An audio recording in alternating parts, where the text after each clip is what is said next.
Ada, we're not losers, we're winning at Christmas time, at bringing cheer, at singing rhymes near the end of the year. We've got Gorin here. Howdy, Gorin. Hello. And Kelly, too. Kelly, aka Barbie's little sister, it's you. Oh, Howdy. Glad to have you both today. We are going to be reading A Christmas Carol by Charles Dickens. We're going to do a little bit of introduction of our guests, and we're going to give people a chance to jump in and join the stream. I've posted a link to the YouTube chat for y'all in the live event chat thing there, but I'll also post it here because we got 3 chats going tonight: Twitch, YouTube, and Discord. We are going to be enjoying a little bit of a holiday classic, A Christmas Carol in Prose, being a ghost story by Charles Dickens. This is something I've been doing for, I think, maybe 4 years now. And every year, it's a lot of fun. We bring in some guests. Tonight, we've got Gorin and Kelly. Gorin, you've mentioned that you've done quite a few Christmas carols, right? Yes, yeah, I think I was doing productions of A Christmas Carol from around the age of 12 up until about 15, 16, or 17, something like that. It all blurs together. And now you're back at it as an adult, just for fun. One night only. Yes. This is your only Christmas Carol this year, right? Yes, it is the only one this year, and honestly, I've been missing it. So I was very happy when we were like, "Hey, do you want to do this?" I was like, "Yes." Awesome. And you're going to be playing Marley tonight, which I don't believe you've ever Yep, played on stage. Being like a small child to a teenager, you weren't really cast as Marley, I'm assuming, correct. generally. What kind of That's roles did you correct. have? Yes. I started out literally as just a turkey boy, who's the boy at the end of who's like, it's Christmas Day. And then I ended up playing Peter Cratchit, Undertaker's assistant, and then one of the last things I did was the role of Topper Ooh. from Fred's party scene. So, and lots of other odds and ends. One of the productions I did year after year, the whole idea was um, that we were a troupe of performers in the streets of London in the 1800s putting on a Christmas Carol. So it was like there was like a false stage on the stage with a lot of like props and ladders and crates, and we would kind of all play different roles. So I did everything from like Peter Cratchit to like the caroler gets the door slammed in his face and ignorance and everything in between. Wow. Well, we are very lucky to have somebody who's done more Christmas carols than me for a change over here. So thank you, Gorin, for gracing us with your presence. And Kelly, you're no stranger to streaming either, right? I most certainly am not. My family is the Pinball Mafia We can put on family in Twitch. quotes there if we want. I mean, I'm very closely related to them. Well, but I'll also, the mafia, the family type. Yeah. It's me, my dad, my uncle, and 2 of my cousins. We play pinball on Twitch every Sunday evening. And we've been doing it for like 6, 7 years at this point. And I just love being on stream, and also I'm a theater person, so when Joe asked if we wanted to do this, I was like, "Oh, yes, please." Oh, I'm so glad that you were able to take a Friday night, a Thursday night. Wow, I don't know how calendars work. I'm so glad you're able to take a night off from your studies and your streaming to join us here. I am currently playing, for those of y'all just joining us, on the Vault Hunters server, run by my pal Iskal for the Hermitcraft folks. We are in a little Christmas village. I say Christmas village. This is not a Christmas village at all. This is a winter village. And it's really not even that prepared for winter. Due to some sort of glitch, this house just even was generated without walls. So I was thinking maybe we bring a little bit of Christmas cheer in here with some candy cane blocks here. Boom. Look at that. These people can have some walls and be a little bit more seasonal at the same time. I say some walls. We have maybe enough to make one wall. Arguably part of a second. Not, well, but that's okay. We're not here to do things perfectly tonight. What we're doing tonight is kind of what you might consider living room theater. This is just where a few pals get together and do a play as something fun to do. In this case, we're not really doing a play per se. We're not taking an adaptation of A Christmas Carol. We are reading Charles Dickens' original Christmas Carol, the Project Gutenberg version, which I have posted as a link in both YouTube and Twitch chats. I should probably also post that read-along link here and pin it in the Discord. We've got 3 different chats going. I've sent Gorin and Kelly links to all 3 of those chats so they can keep an eye on things there. But I told them, like most people, normal people don't read 3 chats. I'm just weird, so you don't need to be expected to keep up with all this. I should mention, tips are welcome via paypal.me/JoeHills and YouTube Super Chat. I'm in the upper right here in front of the map, and the camera will rotate 1 degree angular for every dollar that comes in. There are no goals for this stream financially. It's the end of the year. This is just hanging out, victory lap. If folks want to tip, they're welcome to, but it's not going to break my heart. If we make 0 money this stream, I'll be fine. We've had a good month. I don't want anybody to stress or feel bad. But yeah, this is an option that you have if you would like to support the stream, but by no means expected or required. Okay. So, one thing that I don't actually have in front of me, and it should be directly in front of me here, is the preface. I think I'm ready to jump right in. I mentioned that Gorin will be playing Marley, and I failed to mention up until this point, now I will successfully mention, that Kelly will be playing the nephew Fred. So we're going to have them joining us for those 2 roles, but also for a little bit of chatting in between scenes.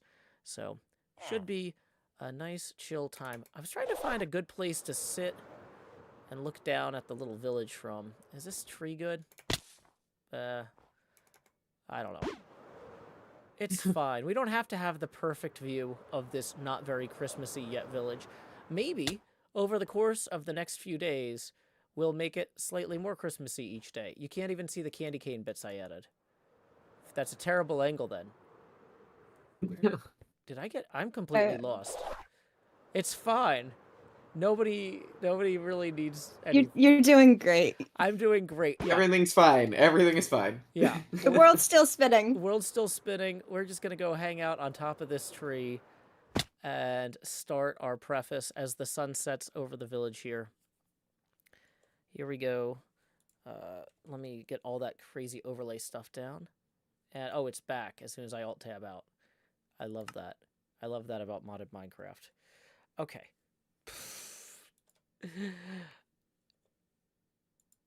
Is there a way to... It's like F3 and H, or F3 and C to clear that? No. I'm giving up on that real quick. Let's... Actually, just... Oh, that guy's in bed. I'm stealing his bed. This is a very Valid. organized production. Thank you for letting me use your bed. You're welcome for the wall and also the windows. Okay. Minecraft. I also wasn't very prepared in terms of Christmas meals. I only have raw potatoes to eat. So that's going to be a thing later. But once again, that's a thing for later. Not a concern for right now. Because we are about to, with or without this overlay being hideable, read A Christmas Carol in Prose, Being a Ghost Story of Christmas by Charles Dickens. Preface. I have endeavored in this ghostly little book to raise the ghost of an idea which shall not put my readers out of humor with themselves, with each other, with the season, or with me. May it haunt their houses pleasantly, and no one wish to lay it. Their faithful friend and servant, Charles Dickens. December, 1843. Stave 1. Marley's Ghost. Marley was dead, to begin with. There is no doubt whatever about that. The register of his burial was signed by the clergyman, the clerk, the undertaker, and the chief mourner. Scrooge signed it, and Scrooge's name was good upon change for anything he chose to put his hand to. Old Marley was as dead as a doornail.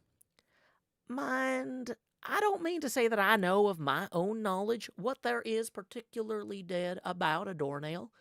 I might have been inclined myself to regard a coffin nail as the deadest piece of ironmongery in the trade, but the wisdom of our ancestors is in the simile, and my unhallowed hands shall not disturb it, or the country's done for. You will, therefore, permit me to repeat emphatically that Marley was as dead as a doornail. Scrooge knew he was dead? Of course he did. How could it be otherwise? Scrooge and he were partners for I don't know how many years. Scrooge was his sole executor, his sole administrator, his sole assign, his sole residuary legatee, his sole friend, and sole mourner. And even Scrooge was not so dreadfully cut up by the sad event, but that he was an excellent man of business on the very day of the funeral, and solemnized it with an undoubted bargain. The mention of Marley's funeral brings me back to the point I started from. There is no doubt that Marley was dead. This must be distinctly understood, or nothing wonderful can come of the story I'm about to relate. If we were not perfectly convinced that Hamlet's father died before the play began, there would be nothing more remarkable in his taking a stroll at night in an easterly wind upon his own ramparts than there would be in any other middle-aged gentleman rashly turning out after dark in a breezy spot, say St. Paul's churchyard, for instance, literally to astonish his son's weak mind. Scrooge never painted out Marley's name. There it stood, years afterward, above the warehouse door, Scrooge and Marley. The firm was known as Scrooge and Marley. Sometimes people new to the business called Scrooge Scrooge, and sometimes Marley, but he answered to both names. It was all the same to him. But he was a tight-fisted hand at the grindstone, Scrooge. A squeezing, wrenching, grasping, scraping, clutching, covetous old sinner. Hard and sharp as flint, from which no steel had ever struck out generous fire. Secret and self-contained and solitary as an oyster. The cold within him froze his old features, nipped his pointed nose, shriveled his cheek, stiffened his gait, made his eyes red, his thin lips blue, and spoke out shrewdly in his grating voice. A frosty rime was on his head, and on his eyebrows, and his wiry chin. He carried his own low temperature always about with him. He iced his office in the dog days, and didn't thaw it 1 degree at Christmas. External heat and cold had little influence on Scrooge. No warmth could warm, no wintry weather chill him, no wind that blew was bitterer than he, no fallen snow was more intent upon its purpose, no pelting rain less open to entreaty. Foul weather didn't know where to have him.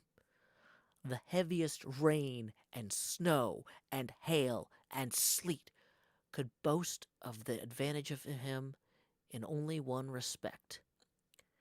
They often came down handsomely, and Scrooge never did.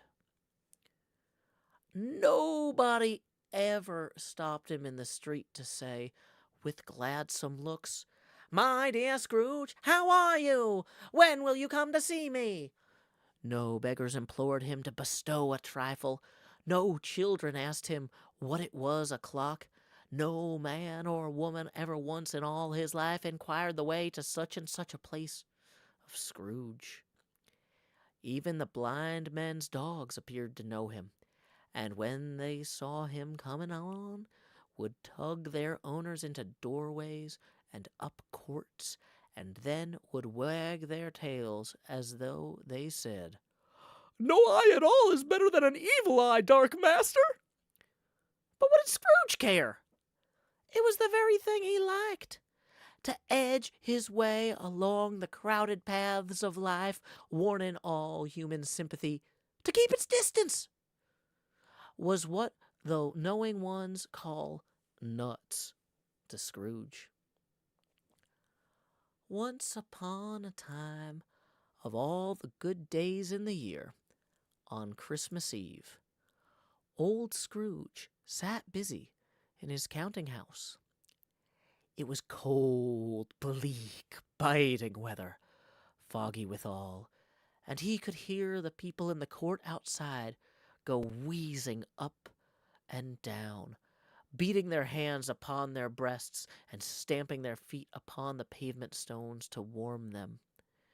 The city clocks had only just gone 3, but it was quite dark already. It had not been light all day, and candles were flaring in the windows of the neighboring offices like ruddy smears upon the palpable brown air.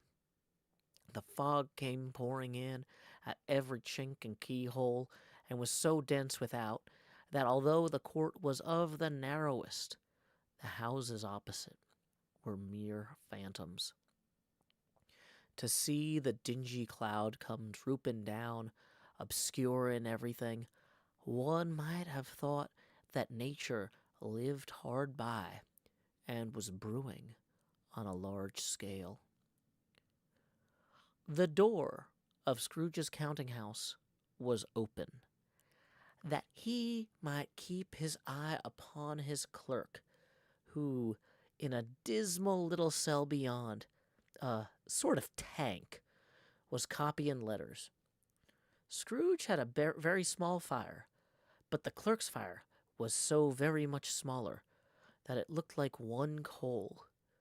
But he couldn't replenish it, for Scrooge kept the coal box in his own room. And so, surely as the clerk came in with the shovel, the master predicted that it would be necessary for them to part.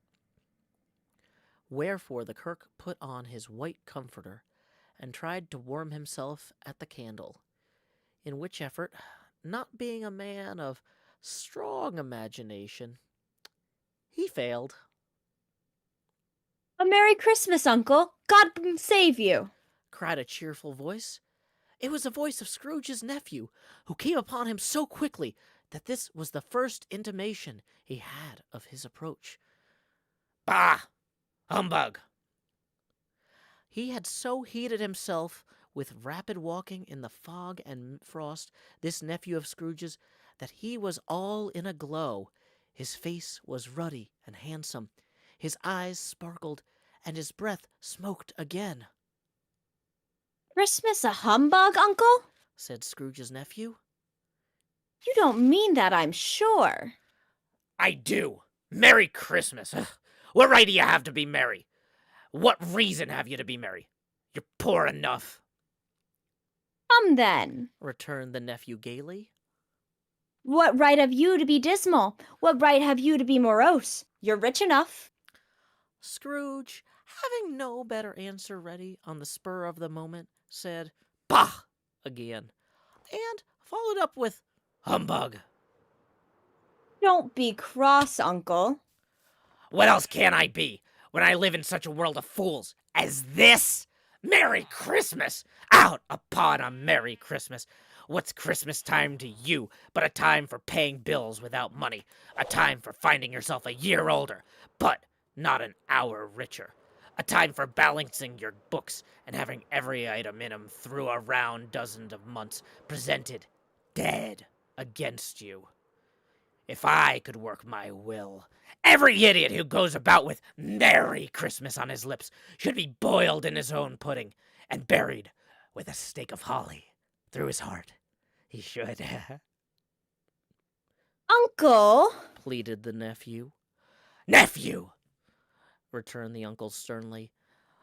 Keep Christmas in your own way, and let me keep it in mine, Keep it? repeated Scrooge's nephew. But you don't keep it. Let me leave it alone, then. Much good may it do you. Much good has it ever done you. There are many things from which I might have derived good, by which I have not profited, I dare say. Returned, Christmas among the rest. But I am sure I have always thought of Christmas time, and when it has come around, apart from the veneration due to its sacred name and origin, if anything belonging to it can be apart from that, as a good time, a kind, forgiving, charitable, pleasant time, the only time I know of in the long calendar of the year when men and women seem by one consent to open their shut-up hearts freely, and to think of people below them as if they really were fellow passengers to the grave, and not another race of creatures bound on their journeys. And therefore, uncle, though it has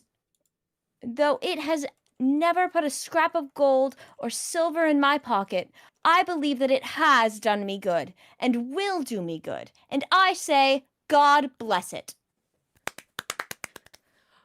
The clerk in the tank involuntarily applauded. Becoming immediately sensible of the impropriety, he poked the fire and extinguished the last frail spark forever. Let me hear another sound from you, and you'll creep your Christmas by losing your situation. You're quite a powerful speaker, sir, he added, turning to his nephew. I wonder you don't go into Parliament. Don't be angry, uncle. Come, dine with us tomorrow. Scrooge said that he would see him. Yeah, indeed he did. He went the whole length of the expression and said that he would see him in extremity first. Why? Cried Scrooge's nephew. Why? Why did you get married? Because I fell in love. Because you fell in love, growled Scrooge, as if that were the only one thing in the world more ridiculous than a Merry Christmas. Good afternoon. Nay, uncle, but you never came to see me before that happened. Why give it as a reason for not coming now? Good afternoon.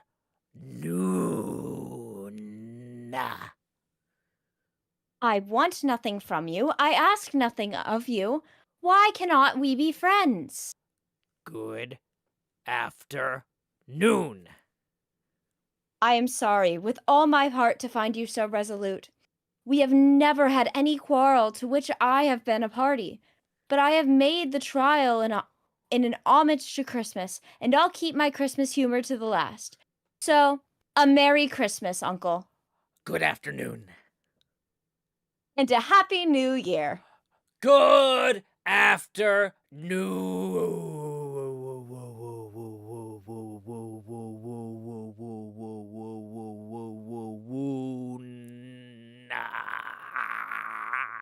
Said Scrooge. His nephew left the room without an angry word, notwithstanding. He stopped at the outer door to bestow the greetings of the season on the clerk, who, cold as he was warmer than Scrooge, for he returned them cordially. There's another fellow, muttered Scrooge, who overheard him. My clerk, with 15 shillings a week, and a wife, and family, talking about a Merry Christmas. I'll retire to Bedlam. This lunatic, in letting Scrooge's nephew out, had let 2 other people in. They were portly gentlemen, pleasant to behold, and now stood with their hats off in Scrooge's office. They had books and papers in their hands, and bowed to him. But you know what? Before we continue with the story, I want to say super thanks again to Kelly for playing Fred right there. We had a lot of people asking, "Ooh, who's that? Is that Gemini Tay?"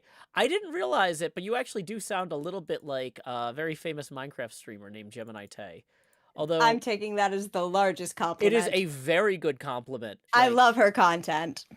yeah, she is fantastic. I think she's a newfie. You're not from like Newfoundland though. I think you just might happen to have kind of. Oh, I'm from Southeast Texas, so very much no. Well, that's Southeast Canada. So I mean, Southeast Texas, Southeast Canada, they're basically the same. That's it. That's the same That'll thing. do It's it. a southeastern accent. But yeah, I also wanted to point out real quick. I love the fellow passengers to the grave. That would be an amazing band name. Oh, that's Oh, great. it would. That's great. And we just got a few tips rolling in too. So for those of y'all who are tipping, just so you know, we're gonna kind of wait for a logical break point in the story. So David, thank you very much for the 20, who says to increase the surplus rotation. So we are indeed gonna rotate my camera $1 for every, or 1 degree angular for every dollar that rolled in. So that's gonna bring us up to 20 degrees. Thank you, David, for the 20. Jill, thank you for the 10, who says cheeses for us Mises. That's going to rotate me another 10 degrees angular to 30 degrees. Tips are welcome via paypal.me/Joe Hills and YouTube Super Chat. We're also getting some other random folks coming in who don't know that we do this every year. We read a Christmas Carol. So if you have questions about like what other games I play and stuff like that, come back in more than 5 days, because tonight and the next 3 nights after, we're going to be reading a Christmas Carol every night at 8:30 p.m. U.S. Central Time. Today, I've got Kelly, aka Barbie's little sister, from the Pinball Mafia. Real quick, if I wanted to link that, that's like twitch.tv/ is it Pinball Mafia or is it the Pinball Mafia? I think. Let me check. Yeah, I think it's the Pinball Mafia. It's probably it's the Pinball Mafia. yeah, the only. Yeah, because I asked you like, hey, is there anything you want me to link? And you're like, yeah, my Twitch channel. I'm like, awesome, I'll do that. And then I did not find that URL like a professional. So It's Kelly all right. can be found at. And are you guys streaming on this Friday? Do you know what game you're gonna be streaming yet? I don't think we're streaming this Sunday because it's because it's Christmas Eve. Sunday Christmas. Oh, yeah, Sunday's Christmas Eve. Yeah, we have a lot of other family like obligations that we all take part of at that time. So, but yeah, in general though, your streaming schedule is Sunday, not Friday. Yeah, Sundays from 8 to 10 p.m. Central Time. Okay. Well, just so you know, you do have a stream scheduled on your on the Twitch page. So if you guys are not going to be streaming on Sunday the 24th, you might want to pull that down. Yeah, that's all Preston. I don't have control over any of that. That's a Preston problem, not a Kelly problem. Way to go, Preston. Yeah, but and he will never do it, considering he has a toddler. Yeah. Oh, yeah. That's a bad time to be responsible for literally anything else. Yeah. Yeah. Give them about 10 years. Like once they're like 10 to 11, you start being able to be like, oh, where's that bass I put in the closet a decade ago? Let me go find that now. That sort of thing. I'll get back to it. But yeah. So I know that we brought you guys here to explicitly play Fred and Marley, but I just realized we're about to have. And I haven't had 2 guests on this show before for the first night. Usually I do the first night solo, so I don't have like this all blocked out. I'm just kind of reading this on the fly. I did not prepare this year. I read this once a year every year. So is it imposing on you too much to ask you to be the 2 gentlemen who are just coming in? Oh, we can do that. Yeah, I was like, oh, that was an oversight for not. That was the real reason. I was like, even though I was like, I'm using the tips as an excuse to cut in here. Really, I was like, oh man, we're hitting this scene with 2 people, and we've got 2 people. Like maybe we should do it, right? So yeah. Is it clear who said like just so Kelly and I are? I'm looking at it over each other, and it looks like there's one who is. I don't know if the second gentleman ever speaks, actually, now that I'm looking at it. Does it looks like it's the same gentleman talking each time. I think they split up the lines in a lot of like film variants here. Yeah, and yes, they split them up also in in live theater as well. Yeah. We could take like every other like I Kelly, you guess just want to trade solicitor lines? yeah. I'll how do we want to do this? I mean, that makes as much sense as anything. Realistically, though, like I said, we're kind of modeling. This is living room theater type thing. It's just people hanging out, reading stuff for fun. It doesn't have to be perfect, you know. So, yay. Yeah, we can just trade off and on. I can take the first one, Kelly, if that's cool with you. Funky Fresh. Wait. Okay, let me. Okay, I'm gonna try and get back on my tree perch here, real quick. Okay. Do. Oh, and while we were on that little break, you'll be at ease to know that I did get to let my cat out of the room. She did start meowing. Oh, nice. That was not a problem at all. Yeah. Okay, so I'm gonna reread. A lot of times, if I cut away, I'll reread the last line just to bring people back in here. Great. Okay. So, and of course now I've lost it. So, this lunatic, in letting Scrooge's nephew out, had let 2 other people in. They were portly gentlemen, pleasant to behold, and now stood, with their hats off, in Scrooge's office. They had books and papers in their hands, and bowed to him. Scrooge and Marley, I believe. Said one of the gentlemen, referring to his list. Have I the pleasure of addressing Mr. Scrooge or Mr. Marley? Mr. Marley has been dead, these 7 years. He died 7 years ago, on this very night! We have no doubt his liberality is well represented by his surviving partner. Said the gentleman, presenting his credentials. It certainly was, for they had been 2 kindred spirits. At the ominous word liberality, Scrooge frowned and shook his head and handed the credentials back. This festive season of the year, Mr. Scrooge, Said the gentleman, taking up a pen. it is more than usually desirable that we should make some slight provision for the poor and destitute who suffer greatly at the present time. Many thousands are in want of common necessaries. Hundreds of thousands are in want of common comfort, sir. Are there no, prisons? Plenty of prisons. Said the gentleman, laying the pen down again. And, the union workhouses. Are they still in operation? They are still. I wish I could say they were not. The treadmill and, the poor law are in full vigor then. Both very busy, sir. Oh, I was afraid from what you said at first that something had occurred to stop them in their useful course. I am very glad to hear it. Under the impression that they scarcely furnish Christian cheer of mind or body to the multitude, a few of us are endeavoring to raise a fund to buy the poor some meat and drink and means of warmth. We choose this time because it's a time of all others, when want is keenly felt and abundance rejoices. What should I put you down for? Nothing. You wish to be anonymous? I wish to be left alone.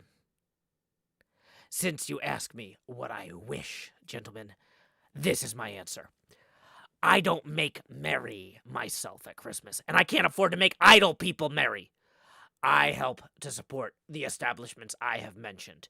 They cost enough, and those who are badly off must go there. Many can't go there, and many would rather die. If they would rather die, they had better do it and decrease the surplus population. Besides, excuse me, I don't know that. But you might know it. It's not my business. It is enough for a man to understand his own business and not to interfere with other people's. Mine occupies me constantly. So, good afternoon, gentlemen. Seeing clearly that it would be useless to pursue their point, the gentleman withdrew. Scrooge resumed his labors with an improved opinion of himself, and in a more facetious temper than was usual with him. Meanwhile, the fog and darkness thickened so that people ran about with flaring links, proffering their services to go before horses and carriages and conduct them on their way. The ancient tower of a church whose gruff old bell was always peeping slyly down at Scrooge out of a Gothic window in the wall, became invisible and struck the hours and quarters in the clouds, with tremulous vibrations afterwards, as if its teeth were chattering in its frozen head up there. The cold became intense. In the main street at the corner of the court, some laborers were repairing the gas pipes and had lighted a great fire in a brazier, round which a party of ragged men and boys were gathered, warming their hands and winking their eyes before the blaze in rapture. The water plug being left in solitude, its overflowing sullenly congealed, had turned to misanthropic ice. The brightness of the shops where holly sprigs and berries crackled in the lamp heat of the windows made pale faces ruddy as they passed. Poulterers' and grocers' trades became a splendid joke, a glorious pageant, which it was next to impossible to believe with which it was next to impossible to believe that such dull principles as bargain and sale had anything to do.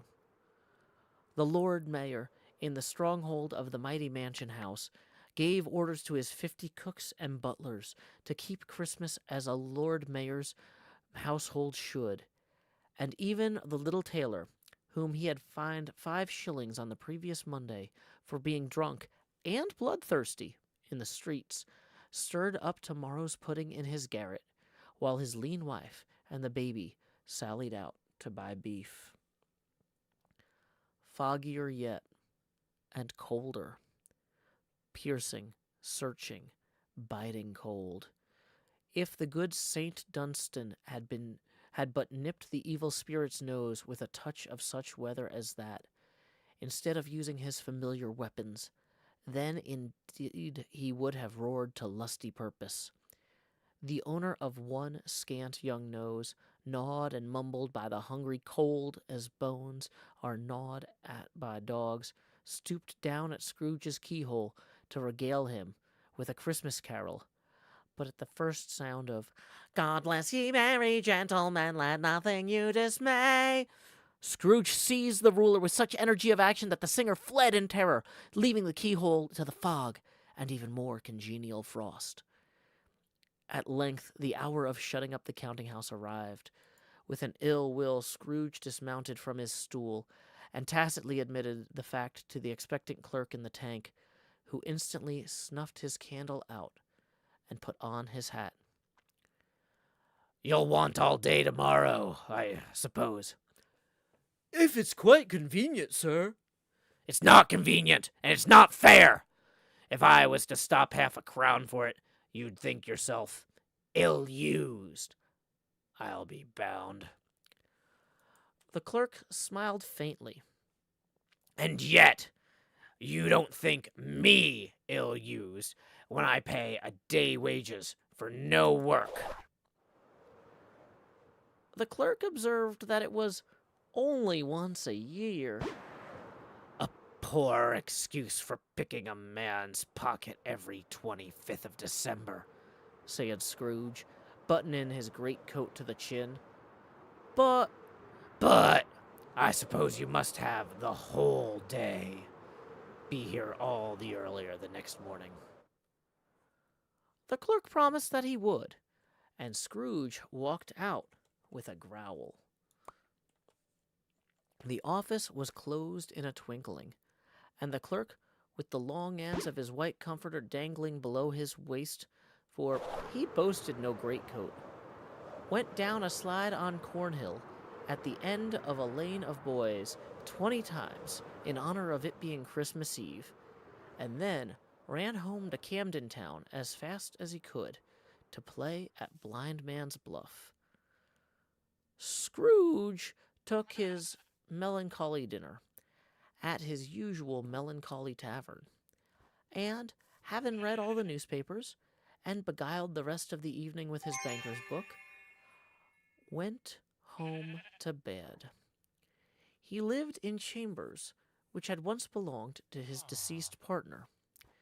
They were a gloomy suite of rooms, in a lowering pile of a building up a yard, where it had so little business to be that one could scarcely help fancying that it must have run there when it was a young house, playing at hide-and-seek with the other houses, and forgotten the way out again. It was old enough now, and dreary enough, for nobody lived in it but Scrooge, the other rooms being let out as offices. The yard was so dark that even Scrooge, who knew its every stone, was fain to grope with his hands. The fog and frost so hung about the black old gateway of the house that it seemed as if the genius of the weather sat in mournful meditation upon the threshold.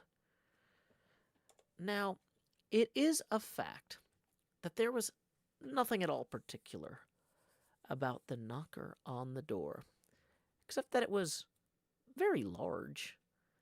It is also a fact that Scrooge had seen it night and morning during his whole residence in that place.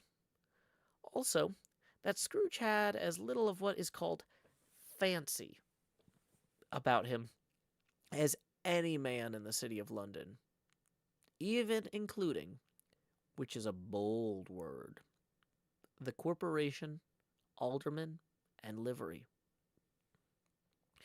Let it also be borne in mind that Scrooge had not bestowed one thought on Marley since his last mention of his 7 years dead partner that afternoon. And then, let any man explain to me, if he can, how it happened that Scrooge, having his key in the lock of the door, saw in the knocker, without its undergoing any intermediate process of change, not a knocker, but Marley's face. Marley's face. It was not in impenetrable shadow, as the other objects in the yard were, but had a dismal light about it, like a bad lobster in a dark cellar. It was not angry or ferocious, but looked at Scrooge as Marley had used to look, with ghostly spectacles turned up on its ghostly forehead. The hair was curiously stirred, as if by breath or hot air, and though the eyes were wide open, they were perfectly motionless. That, and its livid color, made it horrible. But its horror seemed to be in spite of the face, and beyond its control, rather than as a part of its own expression. As Scrooge looked fixedly at this phenomenon, it was a knocker again. To say that he was not startled, or that his blood was not conscious of a terrible sensation to which it had been a stranger from infancy, would be untrue. But he put his hand upon the key he had relinquished, turned it sturdily, walked in, and lighted his candle. He did pause with a moment's irresolution before he shut the door, and he did look cautiously behind it first, as if he half expected to be terrified with the sight of Marley's pigtail sticking out into the hall. But there was nothing on the back of the door, except the screws and nuts that held the knocker on, so he said, "Pooh-pooh," and closed it with a bang. The sound resonated through the house like thunder. Every room above, Every cask in the wine merchant cellars below appeared to have a separate peal of echoes of its own. Scrooge was not a man to be frightened by echoes. He fastened the door and walked across the hall and up the stairs slowly, too, trimming his candle as he went. You may talk vaguely about driving a coach and six up a good old flight of stairs or through a bad young Act of Parliament, but I mean to say you might have got a hearse up that staircase and taken it broadwise, with the splinter bar toward the wall and the door toward the balustrades, and done it easy. There was plenty of width for that, and room to spare, which is perhaps the reason why Scrooge thought he saw a locomotive hearse going on before him in the gloom. Half a dozen gas lamps out of the street wouldn't have lighted the entry too well, so you may suppose it was pretty dark with Scrooge's dip. Up Scrooge went, not caring a button for that. Darkness is cheap, and Scrooge liked it that way. But before he shut his heavy door, he walked through his rooms to see that all was right. He had just enough recollection of the face to desire to do that. Sitting room, bedroom, lumber room, all as they should be. Nobody under the table, nobody under the sofa, small fire in the grate, spoon and basin ready, and the little saucepan of gruel. Scrooge had a cold in his head. Upon the hob. Nobody under the bed, nobody in the closet, nobody in his dressing gown, which was hanging up in a suspicious attitude against the wall. Lumber room, as usual. Old fire guard, old shoes, 2 fish baskets, washing stand on 3 legs, and a poker. Quite satisfied, he closed the door and locked himself in. Double locked himself in, which was not his custom. Thus secured against surprise, he took off his cravat, put on his dressing gown and slippers, and his nightcap, and sat down before the fire to take his gruel. It was a very low fire indeed. Nothing on such a bitter night. He was obliged to sit close to it and brood over it before he could extract the least sensation of warmth from such a handful of fuel. The fireplace was an old one, built by some Dutch merchant long ago, paved all around with quaint Dutch tiles designed to illustrate the scriptures. There were Cains and Abels, Pharaoh's daughters, queens of Sheba, angelic messengers descending through the air on clouds like feather beds, Abrahams, Belshazzars, apostles putting off to sea in butter boats, hundreds of figures to attract his thoughts. And yet, that face of Marley, 7 years dead, came like the ancient prophet's rod and swallowed up the whole. If each smooth tile had been a blank at first, with the power to shape some picture on its surface from the disjointed fragments of his thoughts, there would have been a copy of Marley's head on every one. Humbug, said Scrooge, and walked across the room. After several turns, he sat down again. As he threw his head back in the chair, his glance happened to rest upon a bell.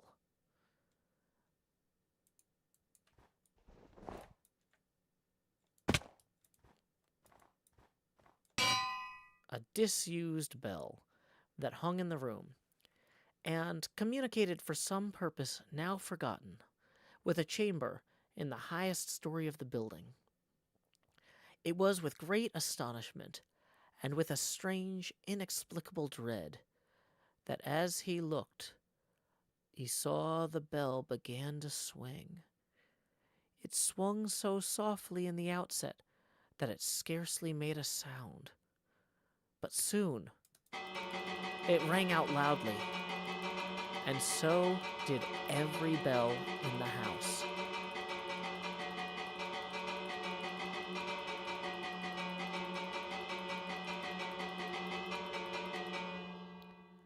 This might have lasted half a minute, or a minute, but it seemed an hour.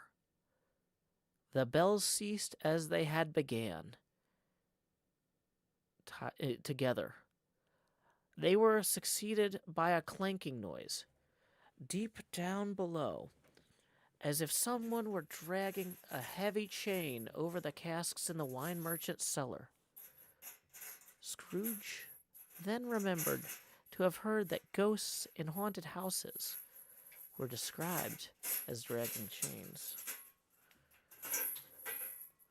The cellar door flew open with a booming sound, and then he heard the noise much louder, on the floors below, then coming up the stairs, then coming straight toward his door. "It's humbug still! I won't believe it!"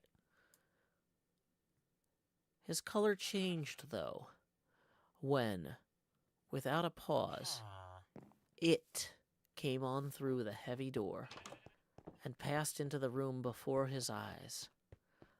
Upon it coming in, the dying flame leaped up, as though it cried, "I know him!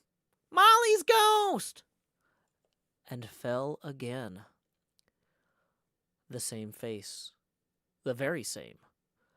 Marley, in his pigtail, usual waistcoat, tights, boots, the tassels on the ladder bristling like his pigtail, and his coat skirts, and the hair upon his head.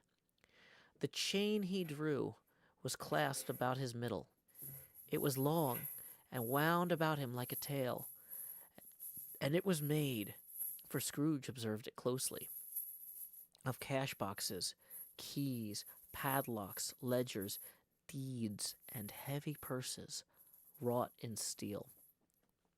His body was transparent, so that Scrooge, observing him and looking through his waistcoat, could see the 2 buttons on his coat behind.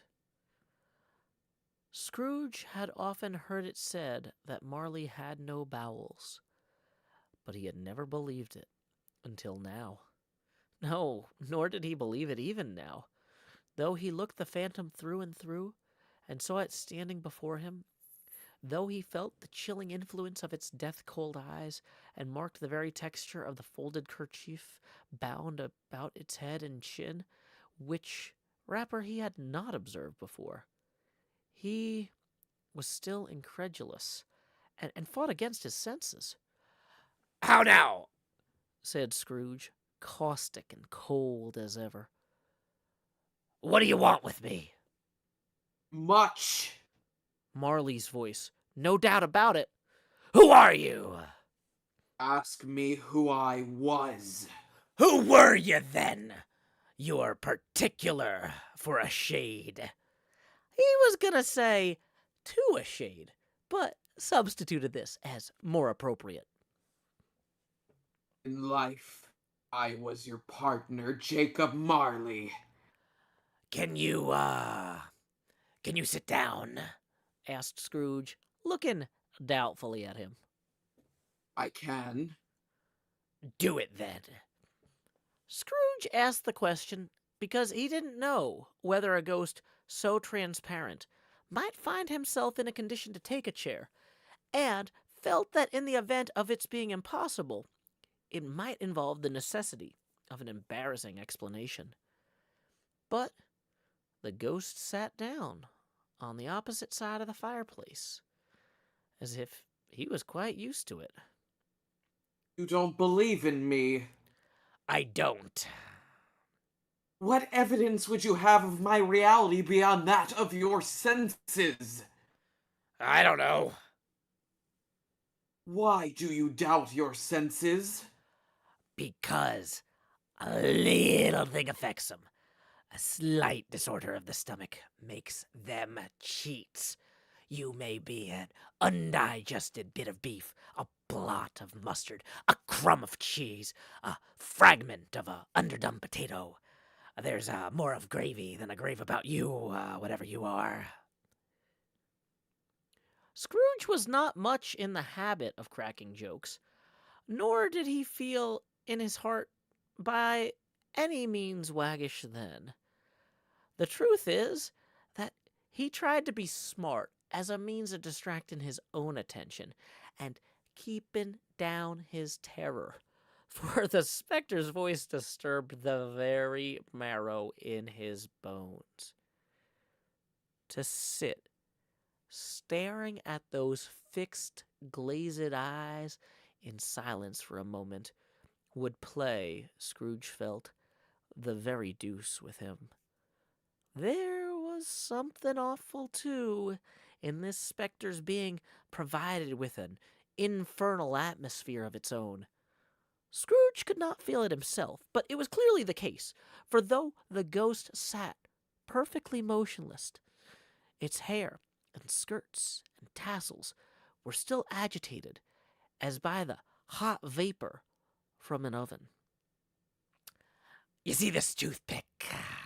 said Scrooge, returning quickly to the charge, for the reason just assigned, and wishing, though it were only for a second, to divert the vision's stony gaze from itself. I do. "You're not looking at it." But I see it, notwithstanding. "Well, I have but to swallow this, and be for the rest of my days persecuted by a legion of goblins, all of my own creation. Humbug, I tell you, humbug." At this, the spirit raised a frightful cry, and shook its chain with such a dismal and appalling noise that Scrooge held on tight to his chair to save himself from falling in a swoon. But how much greater was his horror when the phantom, taking off the bandage round its head as if it were too warm to wear indoors, its lower jaw dropped down upon its breast. Scrooge fell upon his knees and clasped his hands before his face. "Mercy! Dreadful apparition! Why do you trouble me?" Man of the worldly mind, do you believe in me or not? "I do. I must. But why do spirits walk the earth? And why do they come to me?" It is required of every man that the spirit within him should walk abroad among his fellow men, and travel far and wide, and if that spirit goes not forth in life, it is condemned to do so after death. It is doomed to wander through the world. Oh, woe is me! And witness what it cannot share, but might have shared on earth and turned to happiness. Ah! Again the specter raised a cry and shook its chain and wrung its shadowy hands. "You're fettered," said Scrooge, trembling. Tell me why." I wear the chain I forged in life. I made it link by link and yard by yard. I girded it on my own free will, and of my own free will I wore it. Is its pattern strange to you? Scrooge trembled more and more. Or would you know the weight and length of the strong coil you bear yourself? It was full as heavy and long as this 7 Christmas Eves ago. You've labored on it since. It is a ponderous chain. Scrooge glanced about him on the floor, in the expectation of finding himself surrounded by some 50 or 60 fathoms of iron cable. But he could see nothing. "Jacob! Old Jacob Marley! Tell me more. Speak comfort to me, Jacob." I have none to give. It comes from other regions, Ebenezer Scrooge, and it is conveyed by other ministers to other kinds of men. Nor can I tell you what I would. A very little more is all permitted to me. I cannot rest. I cannot stay. I cannot linger anywhere. My spirit never walked beyond our counting house. Mark me! In life, my spirit never roved beyond the narrow limits of our money-changing hall. And weary journeys lie before me. It was a habit with Scrooge, whenever he became thoughtful, to put his hands in his breeches pockets. Pondering on what the ghost had said, he did so now, but without lifting up his eyes or getting off his knees. You must have been, very slow about it, Jacob, Scrooge observed, in a businesslike manner, though with humility and deference. Slow. 7 years dead and, traveling all the time.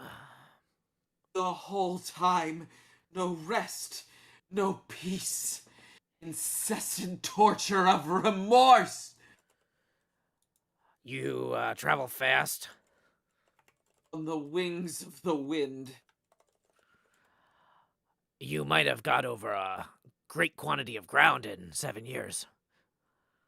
The ghost, on hearing this, set up another cry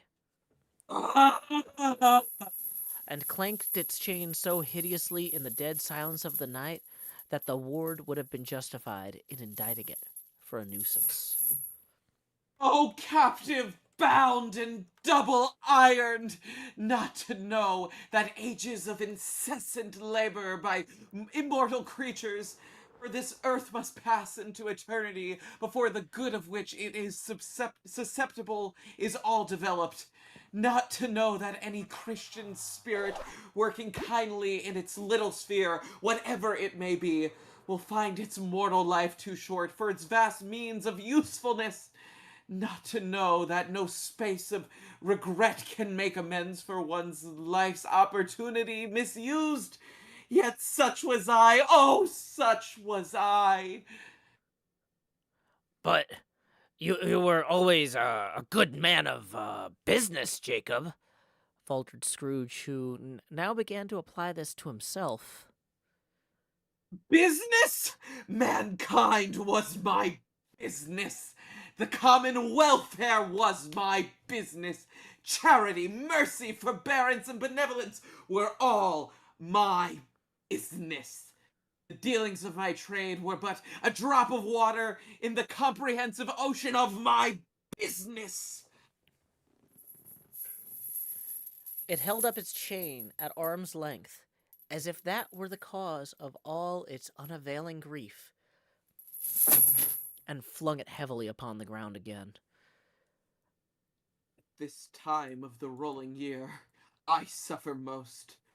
Why did I walk through crowds of fellow beings with my eyes turned down, and ever raise them to that blessed star which led the wise men to a poor abode? Were there no poor homes to which its light would have conducted me? Scrooge was very much dismayed to hear the specter going on at this rate, and began to quake exceedingly. Hear me! My time is nearly gone. I will, but don't be hard upon me. Don't be flowery, Jacob, pray. How it is that I appear before you in a shape that you can see, I may not tell. I have sat invisible beside you many and many a day. It was not an agreeable idea. Scrooge shivered and wiped the perspiration from his brow. That is no light part of my penance. I am here tonight to warn you that you have yet a chance and hope of escaping my fate. A chance and hope of my procuring Ebenezer. You were always a good friend to me. Thank ye. You will be haunted by 3 spirits. Scrooge's countenance fell almost as low as the ghost had done. Is that the chance and hope you mentioned, Jacob? He demanded in a faltering voice. It is. I think I'd rather not. Without their visits, you cannot hope to shun the path I tread. Expect the first tomorrow when the bell tolls 1. Couldn't I take them all at once and have it over, Jacob? Expect the second on the next night at the same hour. The third upon the next night when the last stroke of 12 has ceased to vibrate. Look to see me no more, and look that, for your own sake, you remember what has passed between us.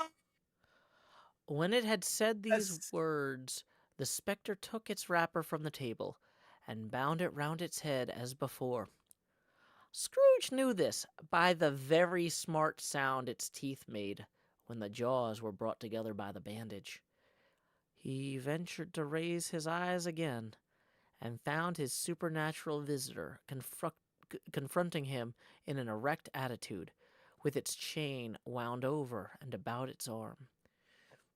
The apparition walked backward from him, and at every step it took, the window raised itself a little, so that when the spectre reached it, it was wide open. It beckoned Scrooge to approach, which he did.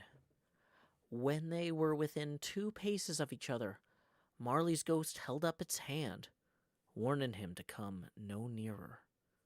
Scrooge stopped, not so much in obedience as in surprise and fear, for on the raising of the hand he became sensible of confused noises in the air, incoherent sounds of lamentation and regret, wailings inexpressibly sorrowful and self-accusatory. The spectre, after listening for a moment, joined in the mournful dirge and floated out upon the bleak, dark night. Scrooge followed to the window, desperate in his curiosity. He looked out. The air was full of phantoms, wandering hither and thither in restless haste, and moaning as they went. Every one of them wore chains like Marley's ghost. Some few, they might be guilty governments, were linked together. None were free. Many had been personally known to Scrooge in their lives. He had been quite familiar with one old ghost in a white waistcoat, with a monstrous iron safe attached to its ankle, who cried piteously at being unable to assist a wretched woman with an infant, whom it saw below upon a doorstep. The misery with them all was, clearly, that they sought to interfere, for good, in human matters, and had lost that power forever. Whether these creatures faded into mist, or mist enshrouded them, he could not tell. But they and their spirit voices faded together, and the night became as it had been when he walked home. Scrooge closed the window and examined the door by which the ghost had entered. It was double locked, as he had locked it with his own hands, and the bolts were undisturbed. He tried to say, but stopped at the first syllable, and, being from the emotion he had undergone, or the fatigues of the day, or his glimpse of the invisible world, or the dull conversation of the ghost, or the lateness of the hour, much indeed of repose, went straight to bed, without undressing, and fell asleep upon the instant. Thus concludes Stave 1 of A Christmas Carol, being a ghost Christmas story, a ghost story of Christmas by Charles Dickens. Wow, I felt like I almost got through there without making any dumb mistakes, and then I stumbled over the name at the end. Hey, good Stave 1, everybody. Woo-woo. Amazing job. Yeah, fantastic Marley there, Goran. Thank you so much. Oh, thank you. Thank you. Thank you. Thank you. Real quick, I want to go ahead and mention that we did get a tip that rolled in while we were reading. Thank you very much, Diane, for tipping 10 we're going to go ahead and rotate the camera to 40 degrees angular because we're going 1 degree angular for every dollar that rolls in. I'm in the upper left tonight. Anybody else who enjoyed the show, tips are welcome via paypal.me/JoeHills and YouTube Super Chat. I wanted to mention there were a few more good band names I noticed in there. Bad Lobster, I think, would be a great name for a band. Oh, Right. I forgot which chat it was that was having the time of their lives with Bad Lobster. Yeah, the Bad Lobster in the cellar. People are like, is that just a thing? You just have a bad lobster in the cellar? Like, is that common? It happens. Yeah, I also liked Incessant Torture of Remorse and Incoherent Sounds of Lamentation. They're not quite See, as... those sound like track names Mhm. for the band of Yeah. Bad Lobster. That's true. That's true. I like to think That's a good that point. Bad Lobster could be a like death metal concept album that tells the story of A Christmas Carol. You know, you could do this Yeah. whole thing as like a death metal rock opera. Like as I'm talking through this, I'm like how much would it cost to commission that?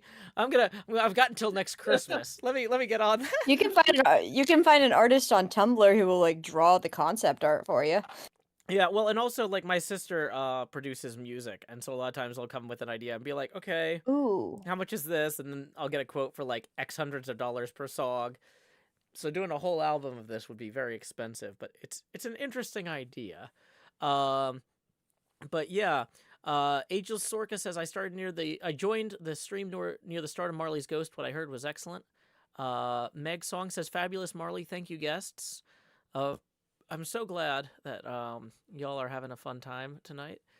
Okie dokie Crisco says in the Twitch chat, who among us has not had a bad lobster? Well, the thing is that it's more specific than that. It's a bad lobster in the cellar. It's like, I have to look that up. I'm so curious. yeah, like I wonder, like, is this like a misbehaving lobster that like ran off from like the docks to like it's like hiding in somebody's cellar type of thing? Is this like a stray cat? I typed into Google. Clearly, other people have thought this because I typed Did into Google you and it auto completed in a dark cellar. So we're not the only ones. Okay, so yes, it's a Reddit thread. it's a broad There's a lot concern here. There's Yeah. a lot here. Salem writes, the specific weirdness is that the way that Dickens wrote it made it sound common.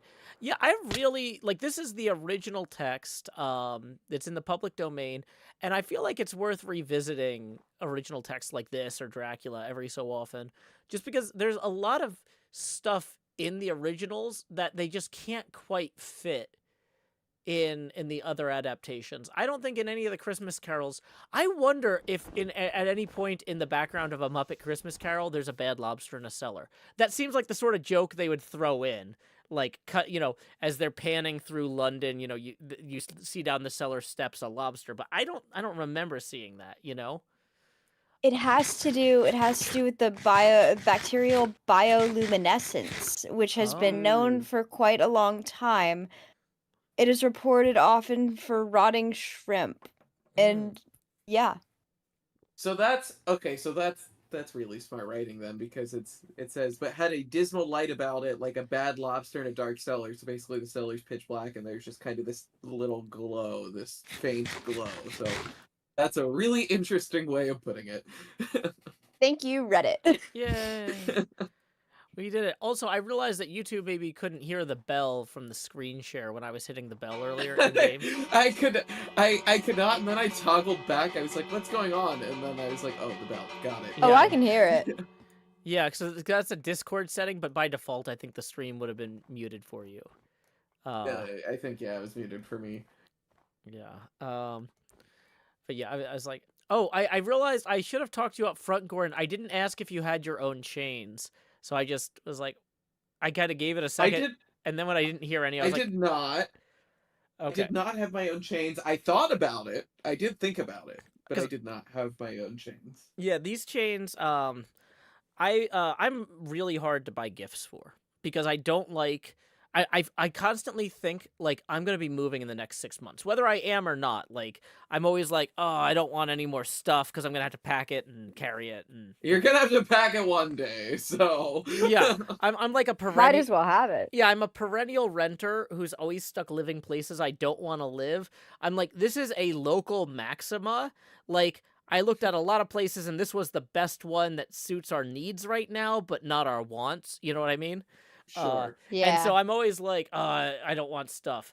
And I was like, one year I was thinking about doing this Christmas Carol bit. I think like the year that I was going to start doing this, I was like, oh yeah, I should do this Christmas Carol thing. And right as I'm thinking about that, my brother CJ texts me and is like, hey, what do you want for Christmas this year? And I'm like, could you grab me like 8 feet of chain? He's like, sure. And he goes to the Home Depot or whatever, and he's just like looking, and they got all these spools of chain. And somebody comes up and is like, sir, can I help you with something? He's like, yeah, I need 8 feet of chain. And the guy like kind of gestures like at all the different spools, and it's just like, well, what do you need it for? And my brother goes, Oh no. I don't know. My brother asked for it for Christmas. And knowing him, he either wants to lift something ungodly, unsafely heavy, or it's for some sort of stupid Jacob Marley bit. And Nailed it. yeah, Thank goodness. and he had nailed it. Yeah. Yeah, Someone knows you well. yeah, because the very first year we did this, what I did was on Christmas. I didn't read the whole Christmas Carol. What I did was on Okay. Christmas Day, the evening of Christmas Day, after my kid had gone to bed at 8 o'clock or whatever, I did a reading of a Christmas Carol mixed with Problem Sleuth. And I just read until I was too tired to keep reading. It was just like a goofy thing for my Patreon community. I don't know if you guys have read Problem Sleuth at all. I have not. Can't say I have. It's a very weird comic, but it involves a lot of like changing perspectives and things like that. And there's a lot of places in the comic where it like jumps from one scene to another. And basically, anytime that Dickens would start to drift from one scene to another, like, you know how he has all these asides, right? So many. Mhm. So Whenever, many. so basically, anytime I hit an aside in here, I would blend it into like Charles Dickens just going off on this like story about a detective trying to who's accidentally gotten locked in his own office trying to escape, and then whenever the detective story would switch perspectives, I would switch back to the Christmas Carol, and it was just the dumbest thing. And Cut to the perspective of the rotting lobster trying to escape the dark cellar. yeah, and like It's me. I'm the lobster. yeah, and so it was one of those things like I didn't prepare it in advance. I just did it on the fly as a goof. But then I was like, That's great. I had so much fun reading the Christmas Carol. I want to actually do the whole thing next year, and so then I started spacing it out over 4 days instead of just going until I passed out type of thing. Valid. Yeah, because Problem Sleuth, I don't know how long the webcomic is, but I think if you tried to read it out loud, it would probably be like 25 hours. It would be way longer than this. It's one of those like Jeez. it's one of those comics where it started off kind of focused and then just didn't end for like years, you know what I mean? That's funny. But anyway, yeah, thank you both so much. I want to go ahead and once again post a link to twitch.tv/the Pinball Mafia, because Kelly, who voiced Nephew Fred and one of the portly gentlemen, thank you, Kelly. You can find Kelly on twitch.tv/the Pinball Mafia, along with between like 3 and 6 other family members on any given stream. 4. Is it 4 consistently? It's always It's consistently it's the 4 guys, and then our friend Craig shows up a lot. Especially when I'm out of town for school. But there's 5 family members total. I gotta say, as somebody who streams alone in a studio most of the time, I love having in-studio guests, and what y'all do, having, several people in a room just hanging out and talking and playing pinball, like, it's I would love to get to the point where my studio can like accommodate that sort of thing and just have a You huge. call it a studio. We call it my grandmother's game room. Um, It's a very nice setup though for streaming, like in terms of like you got quite it's a few pinball machines and You stuff. have, and you we're have a bunch of very lucky wireless to have mics this. and all the fun stuff. We're very lucky to have the space and equipment that we have. It's definitely the equipment is something that we did not start out with anything that nice. It was one like standalone mic and a bunch of like really bad webcams. Oh yeah. And we've gotten to where we are now because we've been streaming for like 7 years, and so Oh yeah. it's for the love of it. Yeah, when I first started streaming, I think I was just using like my laptop microphone and then like my iPod or iPhone microphone. It was not something where I was like, "Oh boy, I'm going to spend a lot of money." And this sort of kind of casual, like folks just hanging out, reading a story together. If you guys are enjoying this is a tradition you can start with your own family. You can just read a Christmas carol or some other Christmas story in the living room as you enjoy a drink and a snack. Not everything has to be Snoopy and Joe Hills on Twitch. Um, but yeah, I'm so glad that you were able to join us. I had originally estimated this would run until 10:30, but we're actually ahead of schedule. Um, so yeah, I was gonna say, Goran, did you have anything that you want to promote publicly? I mean, can I promote if anyone needs help learning music? Yeah, because so Cool. Yeah. Goran makes an Yeah. app that teaches people to or helps people practice harmonizing music together, right? Yeah. It's an app called Harmony Helper. It's basically an app that acts as a digital rehearsal room for vocalists. So if there's a piece of music that you need to learn, you can download the app, subscribe, and snap a photo of your music. It'll load it into the app, play it for you, and you can learn your harmony. Or it works with solo stuff too. Funny enough, the app came out of personal need, a need that I discovered doing my first production of A Christmas Carol ever when I opened the show singing harmony with someone else and said, "Oh no, I can't do this." So that's kind of how Harmony Helper actually came to be. It's all thanks to good old Christmas Carol. And I am linking that in all the chats. Harmony Helper is not sponsoring this stream. This is just in the same way that, hey, if you want to find more of Kelly and what Kelly's working on, check out the Pinball Mafia. If you want to see what Goran's up to, he's still out there making waves in the performance world by helping people be their best. Thank you for coming out here and helping me be my best today, Goran. Thanks for having me. I really I appreciate want it. to brag on Goran. He won't let me brag on him, but I'm gonna brag on him. Do Harmony it. Helper Uh-oh. is an award-winning app. It just Oh, won a geez. major award at IAPA, and we're very proud of him. Ooh, what award did you get? Yeah, so our we won a best product award used by theme parks and theaters. We took first place in that, which was insane because we were up against huge companies that estimate wait times for rides, or like the tap card reader systems for arcade machines. Those were all in the same category. I mean, I will say those somehow- tap card readers for arcade machines are garbage, and I hate them. And I Oh, yeah, no, those are the worst. I hate those so much. So I'm glad that a more deserving tool Well, won thank that you. category. I'll let my dad know that he should take those out of our arcade then. Yeah, well, here's the thing: is like, I know that tokens have their own problems, but Oh, like, they do. yeah, I mean, personally, I'm a big fan. I'm not gonna It's tell. less tokens, more tickets that cause problems. That makes sense. Yeah, I mean, I'm not going to tell your dad how to run his business. I'm just going to say, like, for me personally, the arcades in the in town here that I take my kid back to the most are the ones where it's just like you pay $15 or $20 for the day. You know what I mean? Yeah. But like 100%. Well, those places and aren't I'll necessarily say- as nice as like from what little I've seen of your family's arcade, it seems like a pretty like sophisticated setup, whereas like our big arcade down in Smyrna, Tennessee, Game Galaxy, I love the arcade. The owner is fantastic. This is not a complaint. This is me just kind of explaining the situation. Once again, not a complaint. This is one of my favorite places in the world. I legitimately am very happy every time I go. It is a series of buildings downtown that have like the brick walls knocked out between them so they can just keep having more rows of games.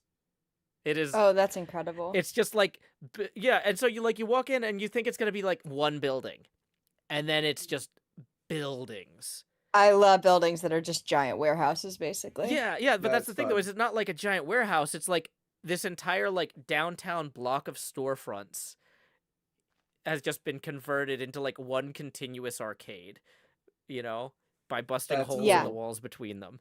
And That's Yeah. cool. but yeah, but it's not the sort of it's not necessarily going for like theme park attraction vibe. It's just like, hey, we have 200 pinball machines and a bunch of arcade games. You got $15? You're good for the day. Like that sort of thing. You know what I mean? Yeah, Go wrong ours with is that. more of a family fun center is technically what it's called. Yeah. And we have the arcade, we have mini golf, we've got what's called gemstone mining. If you know there's like bags of dirt that have like the gems in them and then you sift it through water. Oh, that's cool. We do that.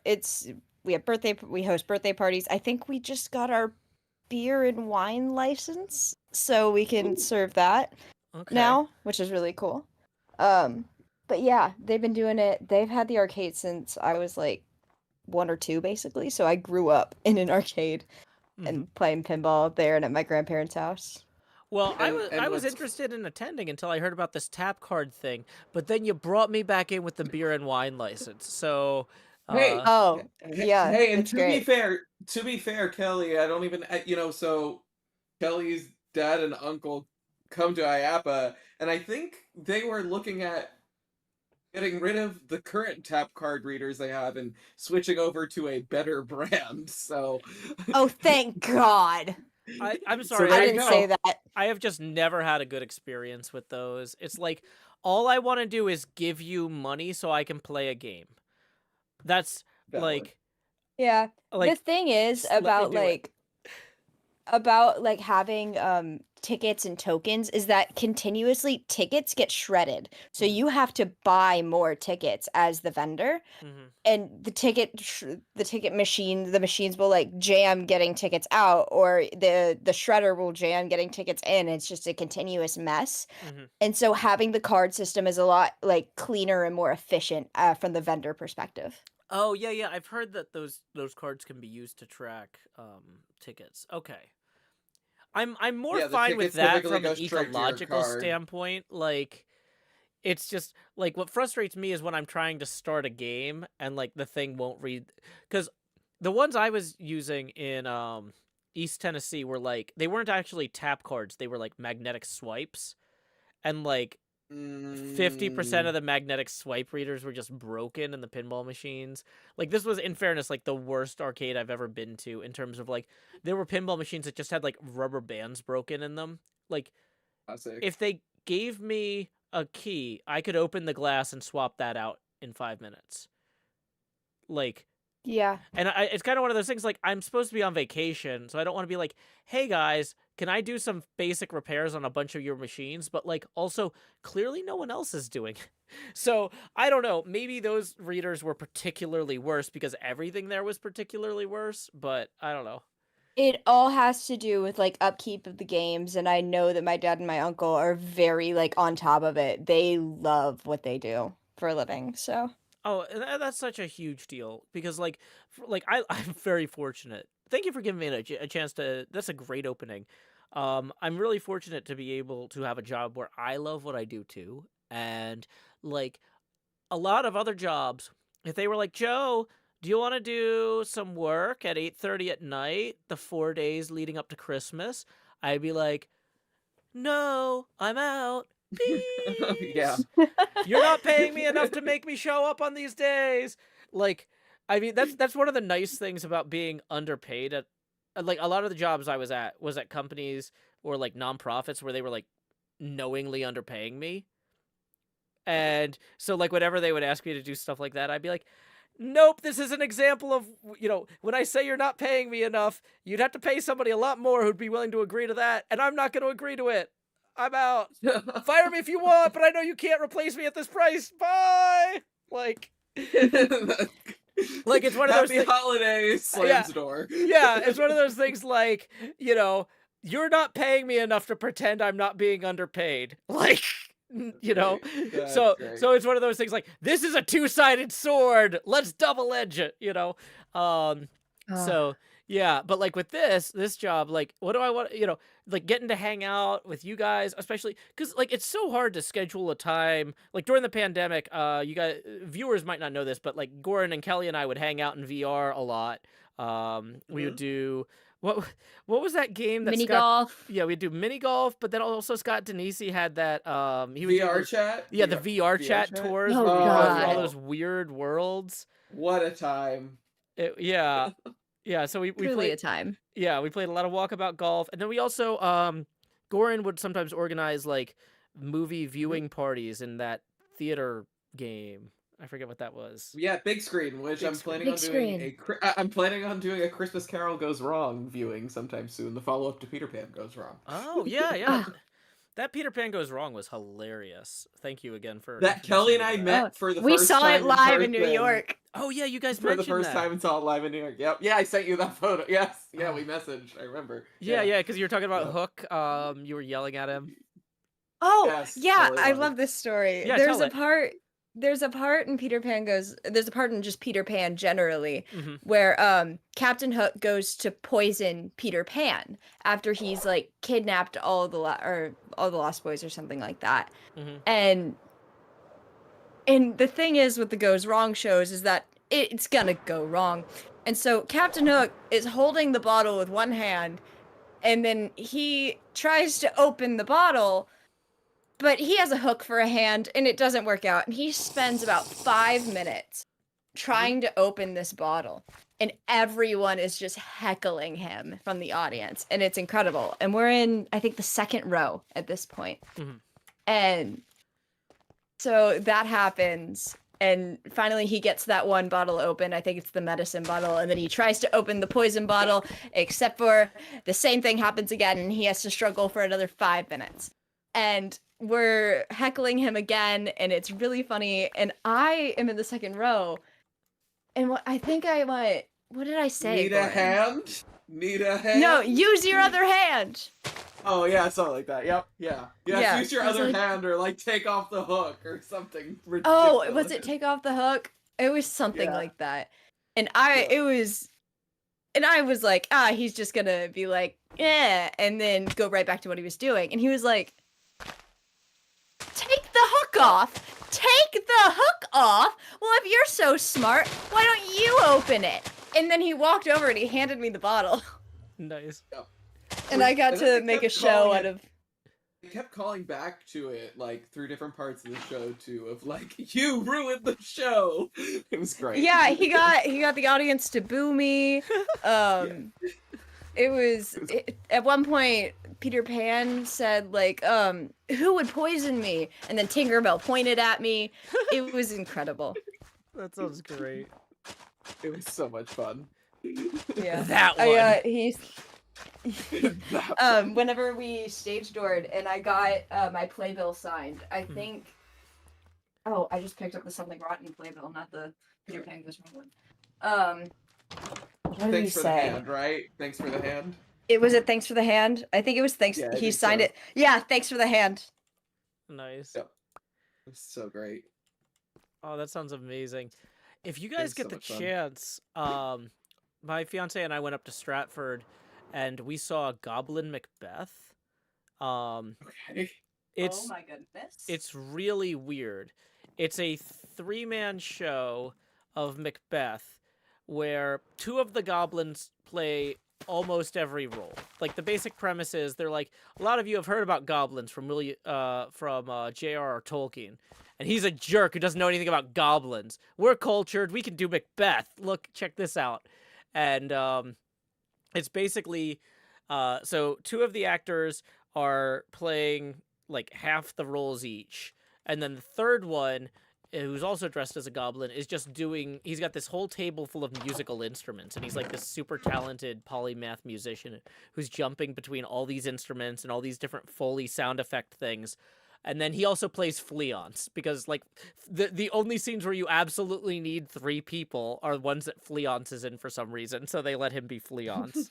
That's fun. And yeah, one of the guys in it played the blind Andorian engineer on Star Trek, Strange New Worlds. I'm blanking on his name. I think it's Hemmer. Um, and which I wasn't expecting that. I was like, that guy sounds really familiar. And also I was looking at his eyes with the costume and stuff and the makeup, and I'm like, I think that goblin's actually blind. But I was like, it's just kind of an impression I had. But then I'm like, oh no, that is a famously blind actor. Okay, that's cool. Yeah, that's Um, awesome. But yeah, they had all sorts of goofy stuff though with like audience interaction, where they had go on. I would say I love stuff like that. There, I saw something similar. Theater where I used to do Christmas Carol just started doing a version of a Christmas Carol where it's 2 people only. One person plays Scrooge and the other person plays every other role. Nice. On stage, and it's also audience interaction. Oh, you can do so much with 2 people. Like, It's so fun. yeah. Yeah. I mean, even just like what we just did, we really only like there was never a point where we needed a 4th person. There's just not a lot of scenes No. with a bunch of people. Alpacatastic suggested Bruce Horak. Yes, Bruce Horak was the name of the actor. Yes. Mhm. But yeah, it was really fun. But yeah, at the beginning, they had like a those like little wireless Bose speakers. Yes. Yep. So they had like a bunch of music that was playing like while they were like setting up the space, and like they have this kind of thing like where as the audience is coming in, like the musician guy is like picking up each instrument and tuning it, and the other goblins Oh, are like fun. moving crates around the stage and putting lanterns in different places or whatever. And once everybody's seated, they're like, okay, it's time to get started. And so one of them's like, "Oh, we should turn the music off so they can hear us better." It's like, "Well, I didn't put that there. Did you put that there?" No, I don't know how that works. So like, does anybody here know how this works? And they go to like the oldest lady in the front row, and they're like, "You, young lady, you probably know about technology, like can you turn this thing off?" And the woman like looks at it, finds the power button or whatever, and they're just like, "She's a witch! All hail the witch!" And they're like, "Witch, what do you like to drink?" And she's like, gin and tonic." And they like grab one of the ushers. They're like, "You get this woman a gin and tonic. She's a witch." And they like bring her a little, Great. and they bring her a footrest and the gin and tonic from the usher.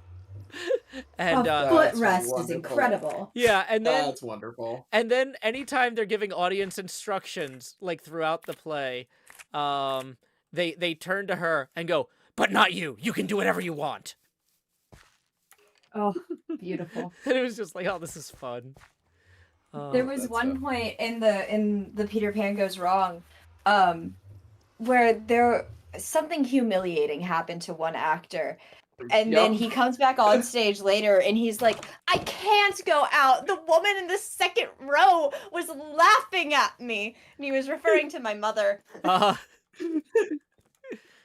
Yep, I remember that too. That was great. She was quite I was just tickled. telling someone about that the other day. Oh, see, that's the thing about live stuff is you really have to lean in to interacting with the audience. Like even though I wasn't like directly reading the chat and stuff during the stream like out loud, I was keeping an eye on it, and I was like also posting in the text of the game like the band names as they came up, and giving people That's stuff funny. to talk about, and yeah. As a performer, I love audience interaction. As an audience goer, I hate audience interaction because I'm like, don't pick me, don't put me on the spot, don't put me on the spot, don't put me on I'm the the spot. exact opposite. I love it. I live for it. Mm-hmm. Nice. Oh. Well, it has been absolutely fantastic hanging out with both of y'all tonight. Thank you A so blast. much again. Once again, if y'all want to see what Goran is working on, you can check out his app, Harmony Helper. This is not a sponsored stream. Harmony Helper is not paying for any of this, but in the same way that we're going to promote Kelly's Twitch, we're going to promote Goran's app.